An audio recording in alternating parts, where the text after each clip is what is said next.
ایک چھوٹے سے گاؤں میں ایک غریب ماں اپنی ننھی بیٹی عائشہ کے ساتھ رہتی تھی۔ ماں دن بھر لوگوں کے کپڑے سی کر گھر کا خرچہ چلاتی تھی، جبکہ عائشہ ہر وقت اپنی ماں کے پاس بیٹھی رہتی۔ ایک دن شدید بارش ہو رہی تھی، گھر کی چھت ٹپک رہی تھی اور کھانے کے لیے صرف ایک روٹی بچی تھی۔ ماں نے روٹی 2 حصوں میں کی مگر اپنا حصہ بھی بیٹی کو دے دیا۔ عائشہ نے حیران ہو کر پوچھا، امی آپ نہیں کھائیں گی؟ ماں مسکرا کر بولی، مجھے بھوک نہیں ہے بیٹا، تم کھاؤ۔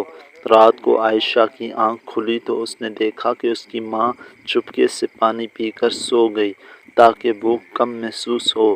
یہ دیکھ کر عائشہ کی آنکھوں میں آنسو آ گئے۔ اگلی صبح عائشہ نے دل میں فیصلہ کیا کہ وہ بڑی ہو کر اپنی ماں کی ہر تکلیف کو دور کرے گی۔ سال گزر گئے، عائشہ پڑھ لکھ کر ڈاکٹر بن گئی۔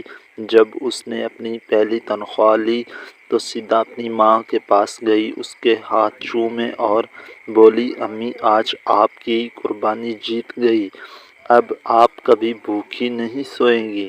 ماں کی آنکھوں سے خوشی کے آنسو بہنے لگے، کیونکہ دنیا کی سب سے بڑی خوشی اولاد کی کامیابی ہوتی ہے۔ کہانی اچھی لگی تو سبسکرائب کریں اور ویڈیو کو لائک کریں۔